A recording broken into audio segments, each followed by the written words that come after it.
start. The argument of Shri A.K. Gaur, learned counsel for the petitioners that the contempt proceedings are not maintainable, is therefore without any substance on the facts as disclosed and discussed herein above in the present case. Stop. The judgment in the case of T. Sudhakar Prasad Supra as relied upon by the learned counsel for the petitioners, particularly paragraph number 16, in no way comes to the aid of the petitioners so as to invoke the supervisory jurisdiction under Article 227 of the Constitution of India. Stop. It is no doubt true that the tribunal is amenable to the jurisdiction of this court, but at the same time it is not necessary for this court to interfere with the proceedings unless it is established that the proceedings are coram non judice. Stop. In the instant case, there is no material before us so as to demonstrate that the tribunal cannot or could not have issued a notice to the officials of the petitioners to answer the contempt notice. Stop. We may again put on record that the manner in which this writ petition has been framed in the official capacity of the officers, appears to be only to save them of liabilities which they ought to incur and is a saving device for reasons best known to them. Stop. The aggrieved persons would be the officials who had been impleaded by name in the contempt application and not the officers in official capacity. Stop.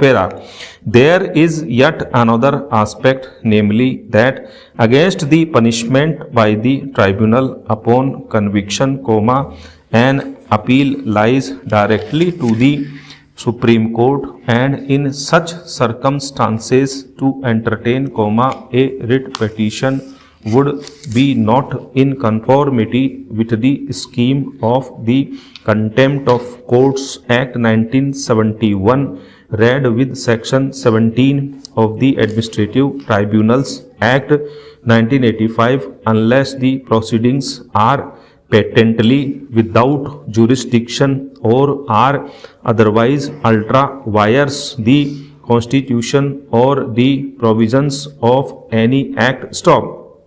A writ petition may lie against an order of the tribunal refusing to issue notices for contempt as held by the apex court in the case of Sujitendra Nath Singh Roy versus State of West Bengal and others, 2015 12 SCC 514. Stop.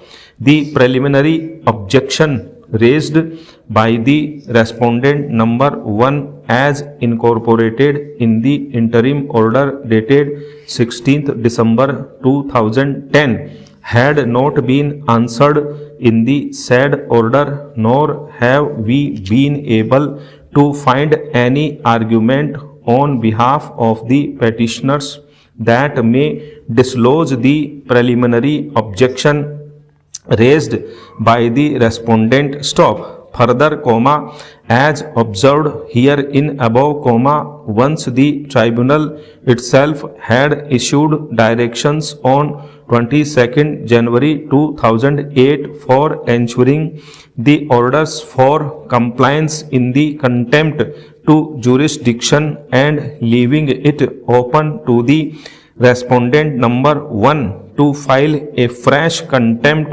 application in the event of non-compliance with judgment dated 22nd January 2008, we see no reason over and above the reasons indicated herein above as to why the respondent number 1 could not have filed the contempt application when he alleges the order dated 24th February 2010 to be a contemptuous order which is yet to be examined in the proceedings before the tribunal. Stop.